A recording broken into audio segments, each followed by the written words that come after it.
রাসূলুল্লাহর জবান পবিত্র না অপবিত্র? রাসূলুল্লাহ সত্যবাদী না মিথ্যাবাদী?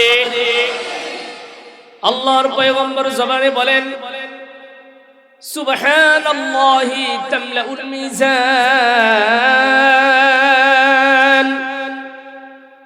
আমার যে উম্মত, নর নারী, ছোট বড়, বৃদ্ধ যুবক, যে যেখানেই থাকে, পাক অপবিত্র, যে যে অবস্থাতেই থাকে না কেন, মসজিদে হোক, মাদ্রাসায় হোক, মাহফিলে হোক, দাওয়াত ও তাবলীগের ময়দানে হোক, যেখানেই হোক না কেন, যদি আমার কোন উম্মত একবার সুবহানাল্লাহ পাঠ করে, বলেন কি বকিলেন বকিল সবই গয় না, কি পাঠ করে? ব্যাটারিতে চার্জ নাই। কি পাঠ করে? দুইটা সব বন্ধ করেন, সব বন্ধ করছেন? এবার দুইটা কানের মধ্যে হাত লাগায়া চিল্লায়া বলেন সুবহানাল্লাহ। এখনো হয় নাই, আল্লাহর সন্তুষ্টির জন্য বলেন সুবহানাল্লাহ।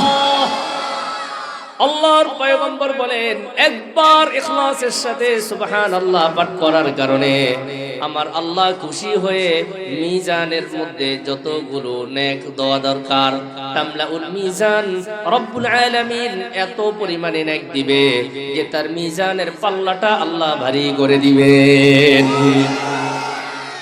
পরিপূর্ণ করে দিবেন নেক দিয়ে। এজন্য সুবহানাল্লাহ বলতে আর বখিলামি করবেন? চিল্লায়া বলেন করবেন। যেটা সুবহানাল্লাহ করবেন এটা বখিল, এই বখিলের জায়গা নাই। সুবহানাল্লাহ পড়তে হবে। রাজি আছি ইনশাআল্লাহ? এটা ঈমান বাড়ার মজলিস। এখানে ঈমানের ব্যাটারিতে চার্জ হবে, আমলের ব্যাটারিতে পাওয়ার বাড়বে। এখানে যদি বোবার মতো আয়েশা বসে থাকেন, তাহলে ঈমানের ব্যাটারিতে চার্জ হইব না, আপনার দ্বারা ফজর নামাজ আদায় হইব না। আইসেন কিসের জন্য? ঈমানের ব্যাটারিতে চার্জ দেওয়ার জন্য, আমল মজবুত করার জন্য। তাহলে ঈমানের ব্যাটারিতে চার্জ দিতে হবে। রাজি আছি ইনশাআল্লাহ? একটা তাকবীর তোলে, লিল্লাহি তাকবীর। কথা কোথা থেকে আসছে খেয়াল করবেন। আল্লাহর পয়গম্বর জানায়া দেন সুবহানাল্লাহি তামলাউল মিজান। যারা একবার সুবহানাল্লাহ ইখলাসের সাথে পড়বে, আমার হাবিব বলেন তামলাউল মিজান, নেক দ্বারা আল্লাহ নেকটাকে বাড়াইতে বাড়াইতে বাড়াইতে বাড়াইতে ওই মিজানের পাল্লা নেক দ্বারা পরিপূর্ণ করে দিবেন। মাত্র শব্দ একটা। শব্দটা কি? মুখের মধ্যে ফান দিয়ে বয়ে রয়েছে, কয় না। শব্দটা কি? আরো জোরে বলেন, শব্দটা কি? আচ্ছা, এবার আরেকটা মজার, এটুক এখানে রাখলাম, আরেকটা মজার কথা শুনেন। বলেন আল্লাহ পবিত্র না অপবিত্র? কথা বলেন রে আল্লাহ। আমার অভ্যাস খারাপ, আমি যেখানে মাহফিলে যাই ওখানে ক্লাস করায় সারি, আমার সাথে বলতে হবে আমি ওস্তাদ, আপনি ছাত্র। এখন আমার ছাত্র হইতে রাজি আছেন? আমি আল্লাহ চাইতো এতটুকু বলতে পারবো, আমি আল্লাহ নবীর নায়েব হওয়ার জন্য চেষ্টা করতেছি। আল্লাহ নবীজি বলছেন আলেমরা হচ্ছে আল্লাহ নবীর ওয়ারিস, আমি আল্লাহ নবীর ওয়ারিস হওয়ার জন্য চেষ্টা করতেছি। তবে এই কথা বলি নেই যে ওয়ারিস হয়ে গেছি, চেষ্টা করতেছি। তাহলে আল্লাহ যদি আল্লাহর রাসূলের মাধ্যমে আমাকে আল্লাহ নবীর ওয়ারিস বানায়, তাহলে মনে রাখবেন নবীর ওয়ারিস আপনার লোকে কথা কইতে আছে। তাহলে আমার ছাত্র হইতে রাজি ইনশাআল্লাহ? তাহলে ছাত্র যদি হন, তাহলে ওস্তাদে যা কইবো এর লগে হুঁ হ্যাঁ কইতে হবে। রাজি ইনশাআল্লাহ? ফান টান যা আছে সব ফালায়া দেন, ঠিক আছে ইনশাআল্লাহ? পয়গম্বর বলেন একটা মাত্র শব্দ সুবহানাল্লাহ। আমি প্রশ্ন করেছি, বলেন আল্লাহ পবিত্র না অপবিত্র? সবাই বললেন না, বলেন আল্লাহ পবিত্র না অপবিত্র?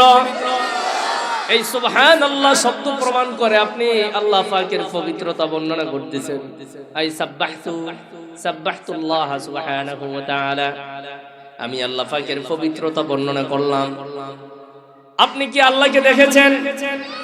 সবাই বলেন আল্লাহকে দেখেছি। আল্লাহকে দেখি নাই, তারপরেও আপনি জবানে বললেন সুবহানাল্লাহ, মানে আল্লাহ পবিত্র। আপনি যুবক, হঠাৎ করে গুনার মধ্যে লিপ্ত হয়ে গেলেন, রবের কথা মনে হলো, সাথে সাথে গুনাহটা বন্ধ করে দিয়ে ইস্তিগফার আর তওবা করে রবকে ডাক দিলেন সুবহানাল্লাহ। এর কথা প্রমাণ করে আপনি বলতে চাচ্ছেন ও রব, দুনিয়ার কোন মানুষ পবিত্র নয়, একমাত্র একজন জাত আছেন, একজন সৃষ্টিকর্তা আছেন, তিনি হচ্ছেন আপনি। আপনার নাম সুবহানাল্লাহ, আপনি পবিত্র। রব্বুল আলামিনের আরশের মধ্যে জোশ মেরে যায় বান্দা যখন দিলের মহব্বতে গভীর মনোযোগ সহ রব্বুল আলামিনকে সুবহানাল্লাহ বলে ডাক দেয়। রব্বুল আলামিন ফেরেশতাদেরকে ডাক দিয়া কয়, ফেরেশতারা লাব্বাইক ইয়া আল্লাহ, হাজির হয়ে গেছি ওগো আল্লাহ।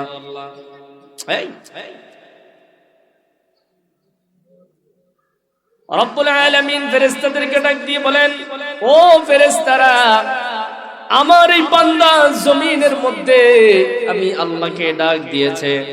ফেরেশতারা তোমরা বলো আমার বান্দা কি আমাকে দেখছে? আল্লাহ দেখে নাই। আচ্ছা, এরা কি আমার জান্নাত দেখছে? দেখে নাই। জাহান্নাম দেখছে? তাও দেখে নাই। আরশ মহল্লা দেখছে? দেখে নাই। আরশ কুরসি দেখছে? দেখে নাই। এরপরেও ও দেখা আমি আল্লাহকে কত সুন্দর করে পবিত্রতার শিকার উঠিয়ে দিয়ে যাচ্ছে। ফেরেশতারা রে তোমরা সাক্ষী থাকো, আমার দুনিয়ার জমিনের মধ্যে যেই বান্দা বসে বসে আমি আল্লাহর পবিত্রতার জিকির করবে সুবহানাল্লাহ, আমি আল্লাহ তার জীবনের গুনাহ মাফ করে পবিত্র করে দিলাম। এজন্য মাহফিলে আসলে বখিলের মতো বসে থাকবেন না। আল্লাহ কয় ওমাইয়া বখাল ফা ইন্নামা ইয়াবখালু আন নাফসি, যেটা বখিলামি করব অন্যের জন্য কোনো ক্ষতি করলো না, নিজের জন্যই ক্ষতি করলো।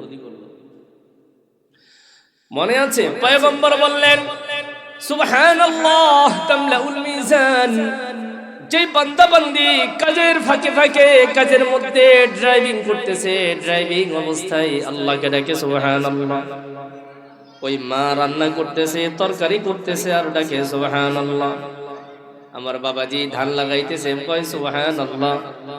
আমার বাবাজি হাঁটতেছে চলতেছে, কয় সুবহানাল্লাহ। আমার যুবক ভাই হাঁটতেছে চলতেছে, মাথার মধ্যে টেনশন, তারপরেও পড়তেছে সুবহানাল্লাহ। রব্বুল আলামিনের হাবিব বলেন, আমার উম্মতের এই আমলটা আমার আল্লাহর কাছে এত পছন্দ, আমার আল্লাহ খুশি হয়ে এই বান্দার মিজানের পাল্লা নেক দ্বারা পরিপূর্ণ করে দিবেন। মাত্র সুবহানাল্লাহর ফজিলত গেল। এবার আরেকটা শব্দ যোগ করেন, আমার সাথে বলবেন সুবহানাল্লাহ, আলহামদুলিল্লাহ। কয়টা হলো? এটা পারেন না? না নতুন করে মুখস্থ করা লাগবে, সহজ না? আচ্ছা আবার বলেন সুবহানাল্লাহ, আলহামদুলিল্লাহ। ফায়দার কথা বলি নাই বন্ধু। ও বৃদ্ধ বাবাজি চায়ের দোকানে বসে দুনিয়ার বাজে কথা ঘন্টাকে ঘন্টা বলে বেড়াচ্ছেন, হাটে ঘাটে মাঠে বন্দরে দুনিয়ার আজে বাজে কথা বলে সময়টা শেষ করে দিলেন। আপনি কি জানেন আপনার হায়াতটা কার দেয়া? মৃত্যুবরণ করবেন কখন গ্যারান্টি আছে? আছে। কিন্তু মৌত গ্রহণ করা লাগবে কি লাগবে না? মৃত্যুবরণ করা লাগবে কি লাগবে না? কবরে যাওয়া লাগবে কি লাগবে না? এই পর্দার আড়ালের মা, ওই কবরে সবাইকে যাওয়া লাগবে। ও যুবতীগণ, কবরের জন্য প্রস্তুতি নাও। তোমার মতো বহু যুবতী কবরে চলে গেছে, সেদিকে তাকায় তাকায় উপদেশ গ্রহণ করো আর আল্লাহ রব্বুল আলামিনের আমলগুলো ধরো, রবকে খুশি করাও। রব্বুল আলামিন যদি তুমি যৌবন বয়সে, ও যুবক যদি যুবক বয়সে, ও বৃদ্ধ যুবক বয়সে করতে পারেন নাই, এখন যদি এই আমলগুলো করেন, অল্প সময়ের মধ্যে আপনার আমল নামায় অনেক অনেক নেকি আল্লাহ জমা করে দিবেন। রব্বুল আলামিনের হাবিব বলেন সুবহানাল্লাহি ওয়াল হামদুলিল্লাহ তামলাআন আও তামলাউ মা বাইনাস সামাওয়াতি ওয়াল আরদ। বাংলাতে কই নেই, এইজন্য মনে হয় সুবহানাল্লাহ আস্তে কইছে। এবার বাংলা কই দেখেন। পয়গম্বরের পবিত্র জবানে বলেন সুবহানাল্লাহি ওয়ালহামদুলিল্লাহ তামলাআন আও তামলাউ মা বাইনাস সামাওয়াতি ওয়াল আরদ। যারা মুহাব্বতের সাথে একবার সুবহানাল্লাহ আর আলহামদুলিল্লাহ পাঠ করবে, দিল লাগায়া মুহাব্বতের সাথে বলেন সুবহানাল্লাহি ওয়ালহামদুলিল্লাহ। সবাই বলতে হবে, সবাই ময়দানে সবাই বলতে হবে সুবহানাল্লাহি ওয়ালহামদুলিল্লাহ, সুবহানাল্লাহি ওয়ালহামদুলিল্লাহ।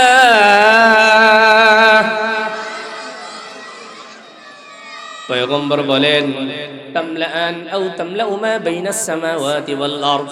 এই দুইটা শব্দ, একটা সুবহানাল্লাহ আর একটা আলহামদুলিল্লাহ, এই দুইটা শব্দ যারা পাঠ করলো আল্লাহ রাব্বুল আলামিন তাদেরকে এত পরিমাণ নেকি দিবেন, আসমান জমিনের ফাঁকা জায়গা থাকবে না।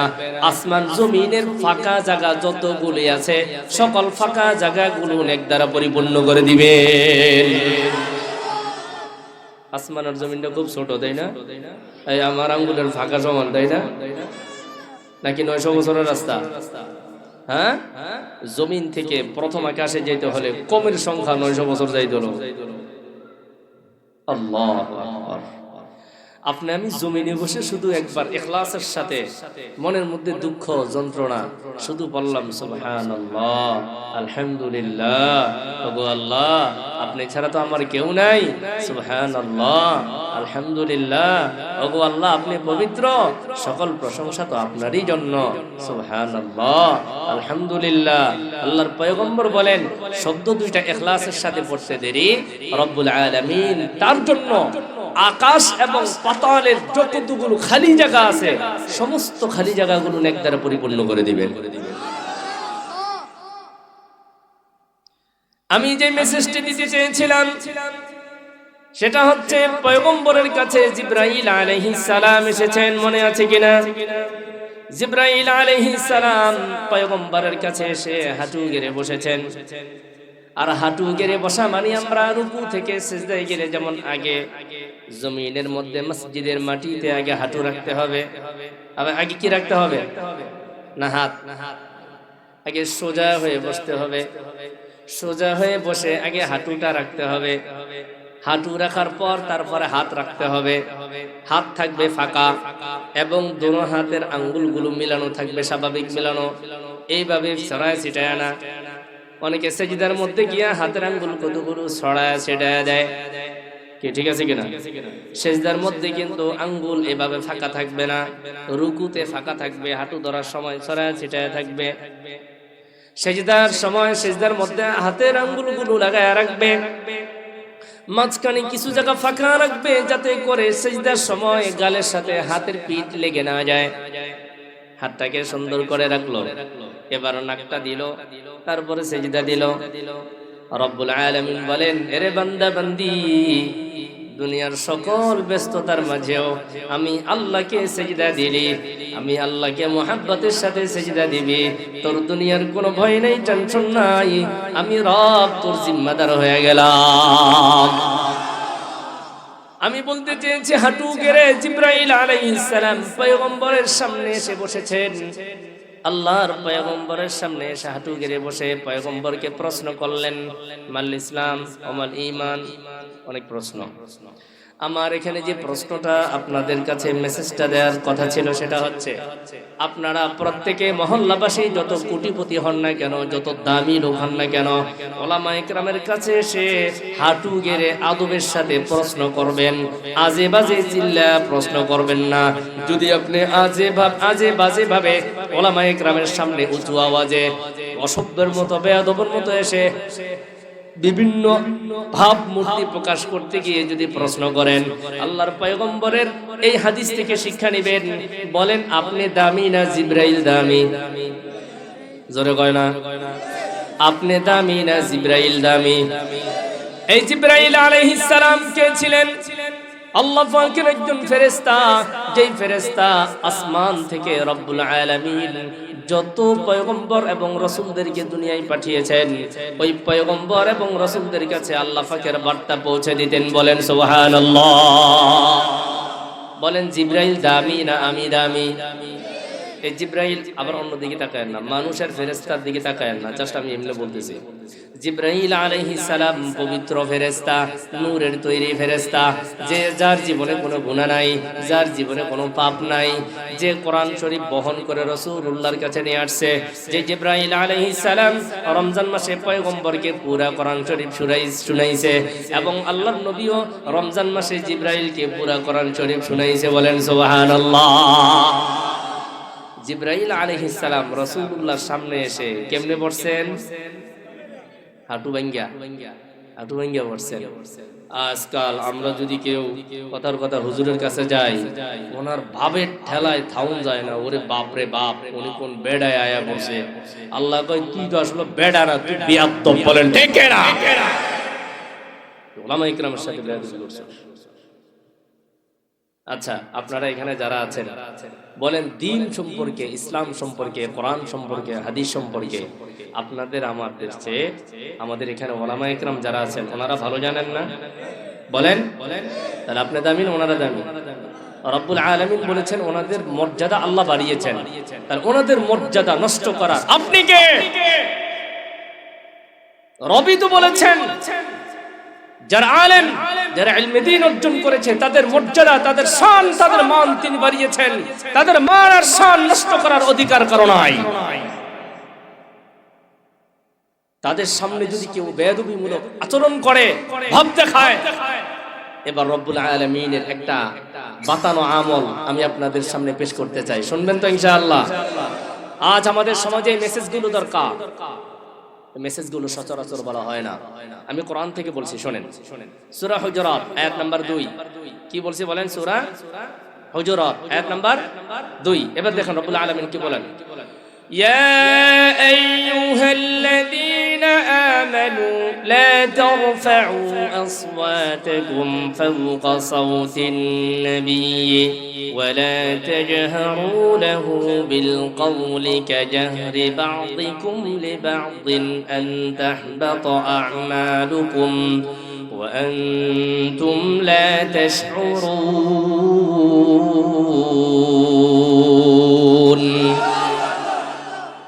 চমৎকার বলেছেন আল্লাহ, এটা আমাদের জন্য শিক্ষণীয়। এই মাদ্রাসার ছাত্ররা, বিভিন্ন শিক্ষা প্রতিষ্ঠান, প্রাইমারি, মাধ্যমিক বিদ্যালয়, স্কুল, কলেজ, ইউনিভার্সিটির ছাত্ররা এবং এই ছাত্রদের অভিভাবকরা, মা বোনরা, বাবাজিরা, চাচাজিরা, যুবকরা মনোযোগ দিয়ে শোনো, তোমার আল্লাহ কি শিক্ষা দিচ্ছেন এখানে। আল্লাহর পয়গম্বরের সামনে একবার সাহাবায়ে কেরাম দ্বীনি কোনো বিষয় নিয়ে প্রশ্ন করেছিলেন। প্রশ্ন করার পর সাহাবায়ে কেরাম নিজেদের মধ্যে কথা কাটাকাটি শুরু করে দিলেন। আল্লাহর কাছে বিষয়টা ভালো লাগলো না, আল্লাহর কাছে বিষয়টা সুন্দর লাগলো না। রব্বুল আলামিন সাথে সাথে জিব্রাইলকে ডাক দিয়ে বলেন, জিব্রাইল রে, কোথায় আছো রে? আমার পয়গম্বর সমাধান দিয়েছেন, তারপরও সেই সমাধান নিয়ে সাহাবায়ে কেরামের মধ্যে মতনৈক্য শুরু হয়ে গিয়েছে। ও জিব্রাইল, যাও আমার হাবিবের কাছে আমার এই নির্দেশ নিয়ে যাও। রব্বুল আলামিনের নির্দেশে জিব্রাইল আলাইহিস সালাম আল্লাহর পয়গম্বরের কাছে ওহী নিয়ে হাজির হয়ে গিয়েছেন। বলেন আল্লাহু আকবার। জিব্রাইল আলাইহিস সালাম এসে আয়াত পেশ করলেন। সাহাবায়ে কেরাম তো সব আরবি ছিলেন। আয়াত যখন শুনাইলেন, ইয়া আইয়ুহাল্লাযীনা আমানু লা তারফা'উ আসওয়াতাকুম ফাওকা সাওতিন নবী। ও ঈমানদারেরা, এখানে ঈমানদারদেরা সাহাবায়ে কেরাম উদ্দেশ্য। ও আল্লাহর নবীর সাহাবীরা শোনো, তোমরা রাসূলুল্লাহর সামনে, রাসূলুল্লাহ তোমাদের শিক্ষক আর তোমরা সাহাবীরা রাসূলুল্লাহর সাথী ছাত্র। খবরদার সাহাবায়ে কেরাম, রাসূলুল্লাহর সিদ্ধান্তের উপরে হাত তোলার, রাসূলুল্লাহর সিদ্ধান্তের উপরে মন্তব্য করার অধিকার তোমাদের কারো নাই। তোমরা রাসূলুল্লাহর সামনে উঁচু আওয়াজে কথা বলো না। সাউতুন মানে আওয়াজ, আসওয়াত তোমাদের সবার আওয়াজ, আসওয়াতুকুম। তোমরা যেই আওয়াজে কথা বলছো রাসূলুল্লাহর সামনে, এটা আল্লাহ পছন্দ করে নাই। ফাওকা সাউতিন নবী, রাসূলুল্লাহর আওয়াজের চেয়ে তোমাদের আওয়াজ বেশি হয়ে গেছে। এই ছোট্ট, তোমাদের কাছে এটা ছোট মনে হতে পারে, কিন্তু আল্লাহ এটা পছন্দ করে নাই। অনেক সময় মা বোনরা এসে হুজুরদের সাথে ক্রেডিট দেখায়। এলাকার যদি কোনো মোড়ল থাকে, কোনো ধনী মানুষ থাকে, কোনো টাকা পয়সাওয়ালা থাকে, এই কমিটির বাইরে আবার রাগ করেন না, আয়েশা হুজুরের সাথে বেড়াগিরি দেখায়। এখান থেকে শিক্ষা অর্জন করতে হবে। সাহাবায়ে কেরাম রাসূলের ছাত্র ছিল, ইলমে দ্বীন শিক্ষা অর্জন করেছে সাহাবায়ে কেরাম রাসূলুল্লাহ থেকে। আপনার সন্তান রাসূলুল্লাহর রেখে যাওয়া ইলম শিখেছেন উলামায়ে কেরাম, আপনার সন্তান উলামায়ে কেরামের মাধ্যমে ইলম শিক্ষা অর্জন করতেছেন, বলেন ঠিক কিনা? রব্বুল আলামিন নির্দেশ দিয়ে দিলেন, লা তাজহারু বিল কওল কাজাহরি বা'দিকুম, তোমরা পরস্পর যে আওয়াজে কথা বলো, খবরদার রাসূলুল্লাহর সামনে এই আওয়াজে কথা বলতে পারবে না। তোমাদের ল্যাঙ্গুয়েজ ঠিক করো, নিয়ন্ত্রণ করো, ভাষা নিয়ন্ত্রণ করো, আওয়াজ নিয়ন্ত্রণ করো। রব্বুল আলামিন ডাক দিয়ে বললেন, হে আমার হাবিবের কলিজার টুকরা সাহাবীরা শোনো, আবু বকর শোনো, ওমর শোনো, ওসমান শোনো, আলী শোনো, আব্দুর রহমান ইবনে আউফ শোনো রাদিয়াল্লাহু আনহুম আজমাইন, তোমরা সবাই শোনো। কি শুনবা? যদি তোমরা আমি আল্লাহর নির্দেশ উপেক্ষা করে বাদ দিয়ে আমার আইনকে বৃদ্ধাঙ্গুলি প্রদর্শন করে তোমরা যদি তারপরে রাসূলুল্লাহর সামনে আওয়াজ করে কথা বলো, তাহলে আমি আল্লাহ ঘোষণা করলাম, আন তাহবাতা আ'মালুকুম ওয়া আনতুম লা তাশউরুন। আমি আল্লাহ তোমাদের আমল নষ্ট করে দিব, তোমাদের আমল নষ্ট হয়ে যাবে, তোমাদের খবরও থাকবে না। চিল্লায়া বলেন আল্লাহু আকবার। চিন্তা করছেন, বেয়াদবিটা ছোট মাত্র, ছোট, খালি উস্তাদের সামনে একটু জোরে এসে কথা বলছে, এটা আওয়াজ করে এসে কথা বলছে, কিন্তু আল্লাহ বলেন না, তোমার কাছে বিষয়টা ছোট হতে পারে, আমি আল্লাহর কাছে বিষয়টা ছোট না। কেননা ইলম কোনো বই থেকে আসে না, ইলম কোনো কোরআন থেকে আসে না, ওস্তাদের বুকের থেকে, ওস্তাদ বুকে যে ইলম ধারণ করেছে এই ইলম তোমার বাচ্চার দিলের মধ্যে ঢুকাইতেছে। যদি বইয়ের মাধ্যমে ইলম পাইতা তো মাদ্রাসায় দিছে কোনো শিক্ষকের কাছে আনছো কেন? বাসায় রেখেই তো পড়াইতে পারতা।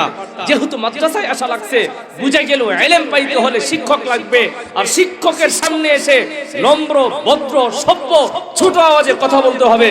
যদি কেউ চাই অভিভাবক হোক, যদি কেউ চাই মহিলা অভিভাবক হোক, অথবা যুবক হোক, অথবা কমিটি হোক, অথবা এলাকার মোড়ল হোক, অথবা নেতা হোক, যেই হোক না কেন, ওস্তাদের সামনে এসে ছোট আওয়াজে কথা বলতে হবে, ভদ্র ভাষায় কথা বলতে হবে। যদি অভদ্র ভাষায় কথা বলে, রব্বুল আলামিন বলেন, যদি তোমরা অভদ্র ভাষায় কথা বলো আমি আল্লাহ তোমাদের আমল নষ্ট করে দিব। আমি তো আয়াতের রেফারেন্স দিলাম, রেকর্ড করে নেন, প্রয়োজনে যাচাই করেন আমার তা সত্য না মিথ্যা। এই জন্য জিবরাইল আলাইহিস সালাম থেকে শিক্ষা অর্জন করা লাগবে। আপনাদেরকে এখানে একটা মেসেজ দিলাম। এই জন্য উলামায়ে কেরামের কাছে এসে বসবেন কিভাবে? বেড়াগিরি দেখায় না হাঁটু গেড়ে? আচ্ছা, এখানে আরেকটা মশলা নেন। হ্যাঁ, যদি কেউ হাঁটুতে অসুবিধা হয় তখন কি করবেন? তখন আপনার যেভাবে সুবিধা সেভাবে বসবেন। তবে ব্যবহারের ক্ষেত্রে, ভাষার ক্ষেত্রে নম্রতা রাখতে হবে। আল্লাহ পাক সকলকে বুঝার তৌফিক দান করেন।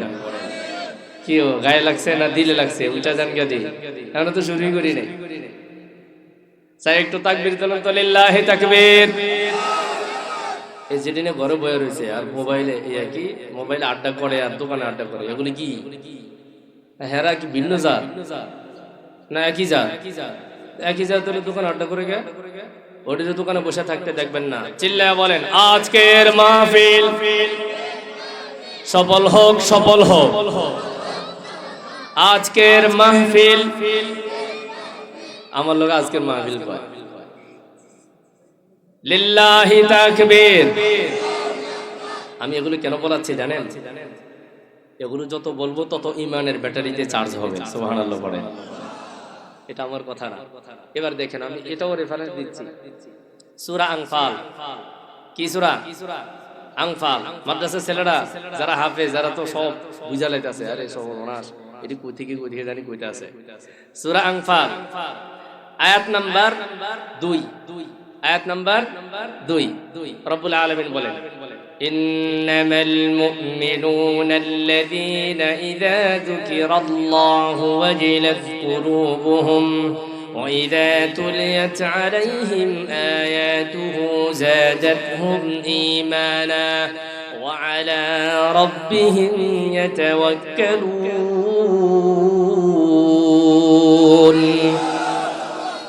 ঈমানের আলোচনা, কোরআনের আলোচনা, জিকিরের আলোচনা, জিকিরের মজলিস। আল্লাহ আল্লাহ বলেন, এরা জিকির কেনা? সুবহানাল্লাহ জিকির কেনা? আল্লাহু আকবার জিকির কেনা? লা ইলাহা ইল্লাল্লাহ জিকির কেনা? রব্বুল আলামিন বলেন, এইগুলি যদি কেউ করে জাদাতহুম ঈমানা, আমি আল্লাহ তার ঈমানের পাওয়ার বাড়ায়া দেই। বেটিনে সুবহানাল্লাহ আবারও কয় না।